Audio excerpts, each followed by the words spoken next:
একটা যুদ্ধের মতো, কিছুতেই চুল কাটতে চায় না। ওই দেখো সব জিনিসপত্রকে সরাবে তারপর আসবে এদিকে, ও কিছুতেই চুল কাটতে চায় না, মানে ওকে চুল কাটানো মানে হচ্ছে একটা গোটা দিন ওর চুল কাটানোর পেছনে চলে যাবে।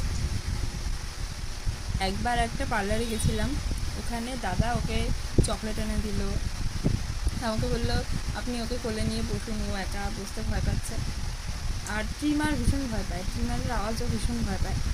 তো আমাকে বলছে যে আপনি ওকে কোলে নিয়ে বসুন, আমি চেষ্টা করছি করার। তা আশেপাশে যে কজন ছিল আর আরও যে কজন ছিলেন আশেপাশে তারা সবাই হাসছে ওকে দেখে।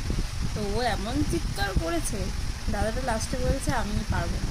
মানে স্বাভাবিক উনিও রিস্ক নিতে চায়নি যে কখন কী হবে না হবে, কেটে পেটে গেলে এটা মাথার ব্যাপার, ওই জন্য উনি আর রিস্ক নিতে চায়নি। কিন্তু উনি অনেক চেষ্টা করেছে ওকে চুলটা কাটিয়ে দেয়। আমরা আগে যে নিউ করে যেখানে থাকতাম ওখানটায় একটা দাদা ছিল যার কাছ থেকে ওর বাবাও চুল টুল কাটে আর কি।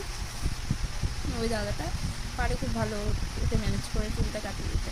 কিন্তু এখন যেহেতু সোদপুরে থাকি, তো সোদপুর থেকে নিউ করে অতটা যাওয়া, আর প্লাস পার্লার যদি ফাঁকা থাকে তাহলে কাটানো যায়, কিন্তু সে তো নিশ্চয়ই তার বাকি কাস্টমারদের 1 ঘন্টা 2 ঘন্টা বসিয়ে আমার ছেলেকে কাটাবে না, না এটা তো স্বাভাবিক কথা। তো ওই জন্য আমি ভেবেছিলাম যে না চুলটা অনেকটা বড়ো হয়ে গেছে, সত্যি অনেকটা বড়ো হয়ে গেছে, আর গরমও পড়েছে, মাথাটা ঘেমে গেলে না আরও ঠান্ডা লেগে যায়, আর গরমটাও লাগবে, অস্বস্তিও তো হয়।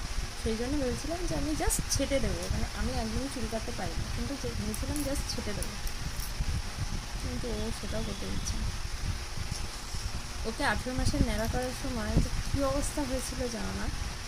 একবার চুল কাটতে গেছিলাম, তখন ওর বাবা সকাল দুপুর থেকে শুরু করেছে, রাত্রি 2:30টার সময় ও গিয়ে ঘুমিয়েছে, তারপর গিয়ে মানে ওর বাদবাকি চুলটা কাটা হয়েছে, মানে একটা পাশ পুরো ন্যাড়া হয়েছিল, আরেকটা পাশে চুল ছিল, ওরকমভাবেই ও সারাদিন কাটিয়েছে, মানে দুপুর থেকে ওই বিকেল সন্ধ্যেও সারাদিন কাটিয়েছে।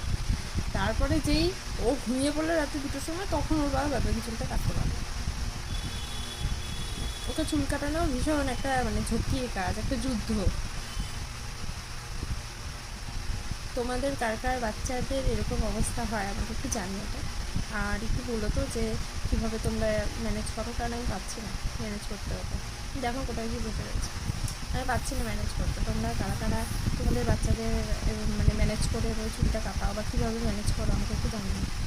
আর কোন কোন বাচ্চা এরকম করে, তোমাদের কাদের কাদের বাচ্চারা এরকম করে না। এই দেখো পাচ্ছ কি কেউ দেখতে ওকে?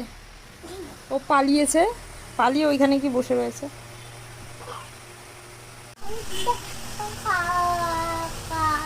পালোয় না